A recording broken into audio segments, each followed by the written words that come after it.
এখন পর্যন্ত সবগুলো বিশ্ববিদ্যালয়ে ছাত্র শিবিরের জয় জয়কার, তারা সবখানে বিজয়ী হয়েছেন। ঢাকা বিশ্ববিদ্যালয় থেকে এই তাদের জয়যাত্রা শুরু হয়েছে। সবশেষ যশোর নির্বাচনে, জগন্নাথ বিশ্ববিদ্যালয় ছাত্র সংসদ নির্বাচনেও তারা তাদের 21টি প্যানেলের মধ্যে 16টিতেই তারা জয়ী হয়েছেন। এর মধ্যে একজন স্বতন্ত্র প্রার্থী আছেন।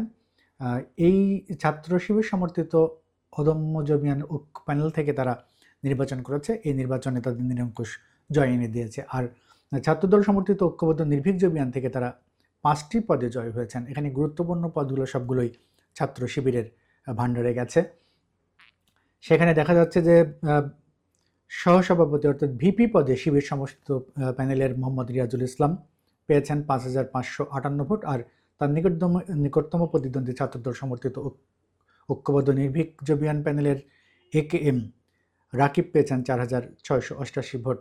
এছাড়া জিএস পদে শিবির সমর্থিত আব্দুল আলিম পেয়েছেন 5,475 ভোট। অপরদিকে ছাত্রদল সমর্থিত খাদিজাতুল কোবরা পেয়েছেন 2,223 ভোট। এখানে ছাত্রদল সমর্থিত খাদিজাতুল কোবরা তিনি তাদের সমর্থিত ভিপির প্রার্থী রাকিবের চেয়ে প্রায় অর্ধেকেরও কম ভোট পেয়েছেন তিনি।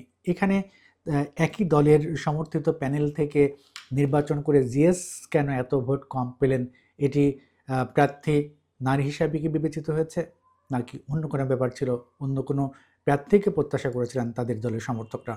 এই বিষয়টি ভেতরে রয়ে যাচ্ছে, কেন এত কম পেলেন তাদেরই সমর্থিত জিএস প্রার্থী। এই বিষয়টি নিয়ে অনেকেই কথা বলতে চান, নারী প্রার্থীর কারণে কি পিছিয়ে গেল, এই বিষয়টি প্রশ্ন এসে যাচ্ছে সঙ্গত কারণেই। কারণ আমাদের এই প্রেক্ষাপট আমেরিকার নির্বাচনের মতো নয়, সেখানে দেখা যাচ্ছে তারা নারী নেতৃত্ব পছন্দ করেন না, সেটি আলাদা বিষয়।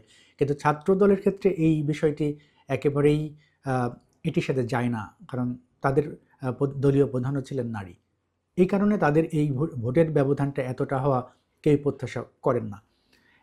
আরও যেটি দেখা যাচ্ছে যে ছাত্র শিবিরের যেভাবে এগিয়েছে সবগুলো বিশ্ববিদ্যালয়ে, তারা বলতে চান যে আগামী জাতীয় সংসদ নির্বাচনে তারা একটি ভালো জায়গা যেতে চান।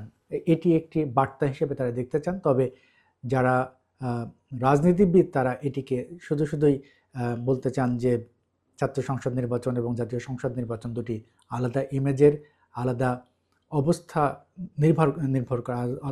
নির্ভর করে, যার ভিত্তিতে জাতীয় সংসদ নির্বাচন অনুষ্ঠিত হয়ে থাকে।